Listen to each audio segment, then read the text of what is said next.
अस्सलाम वालेकुम स्टूडेंट्स, मेरा नाम आशफिक संजार कुरैशी है और जैसा कि आपको मालूम है कि हमने लास्ट लेक्चर में क्वेश्चन नंबर 4 कंप्लीट किया था। आज हम इंशाल्लाह एक्सरसाइज 1.1 का क्वेश्चन नंबर 5 और क्वेश्चन नंबर 6 देखेंगे और इनको समझने की कोशिश करेंगे कि ये कैसे सॉल्व होते हैं। अगर आप क्वेश्चन नंबर 5 को देखो तो क्वेश्चन नंबर 5 में कह रहा है कि the equation y + 13 and y + a has no linear term, find the value of a। Has no linear term. तो सबसे पहले आप ये रिकॉल करो कि पहले लेक्चर में मैंने आपको बताया था कि लीनियर टर्म किसी भी क्वाड्रेटिक इक्वेशन में कौन सी होती है। अब इसने कहा कि इसकी कोई लीनियर टर्म नहीं है, इसका मतलब वो लीनियर टर्म क्या है, वो जीरो होगी। अगर वो जीरो है तो find the value of a, तो आपने a की वैल्यू को फाइंड करना है। कैसे लिखेंगे इसको? सोल्यूशन। सबसे पहले जो हमारे पास गिवन इक्वेशन है that is y + 13 and y + a, ये हमारे पास गिवन है। जब हम इन दोनों को मल्टीप्लाई करते हैं तो मल्टीप्लाई करने से y² + 13y + ay + 13a, ये आ गया हमारे पास।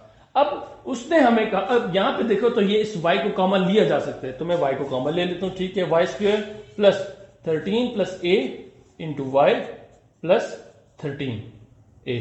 अब उसने कहा कि it has no linear term. इसमें मेन चीज ये है हैज नो लीनियर टर्म, इसकी ये लीनियर टर्म है ही नहीं, तो इसका मतलब ये क्या है हमारे पास, जीरो। तो 13 + a = 0। अब इस 13 को इक्वेशन की दूसरी साइड पर ले जाएंगे तो +13 से -13 बनेगा, तो a की वैल्यू हमारे पास आ जाएगी a = -13। ये बहुत सिंपल सा क्वेश्चन है।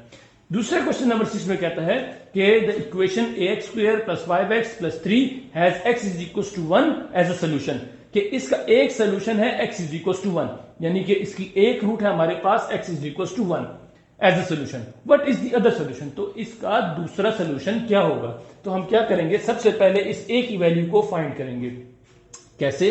इस x = 1 को हम इस इक्वेशन में पुट कर देते हैं। तो solution, put x = 1 in the given equation, it will become a × 1 का स्क्वायर + 5 × 1 = 3, a + 5 = 3। अब इस +5 को इक्वेशन की राइट साइड पे मूव करेंगे तो ये प्लस से क्या बन जाएगा, माइनस। a = 3 - 5 and a = -2। अब इस a = -2 को हम गिवन इक्वेशन में पुट करते हैं, तो गिवन इक्वेशन हमारे पास बन जाएगी -2x² + 5x = 3। अब इस -2x² को और 5x² को हम दूसरी साइड पर इक्वेशन की मूव करते हैं तो इनके साइंस क्या हो जाएंगे, चेंज। तो जब साइंस चेंज हो जाएंगे ये हमारे पास बनेगा 2x² - 5x + 3 = 0। अब ये हमारे पास एक क्वाड्रेटिक इक्वेशन बन गई। तो सबसे पहले हम यहां पर रफ वर्क के लिए लाइन ड्रॉ करेंगे और चेक करेंगे कि आया ये हमारे पास स्प्लिटिंग मेथड से सॉल्व होता है या नहीं। तो इन दोनों को आप आपस में मल्टीप्लाई करो तो आपके पास आ जाएगा 2 3 = 6x²।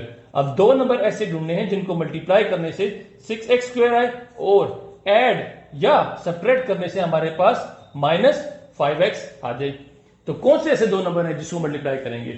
2 को अगर 3 से मल्टीप्लाई किया जाए तो आ सकता है 2x और 3x, इसी तरीके से 2x और 3x, इन दोनों को हम ऐड करेंगे।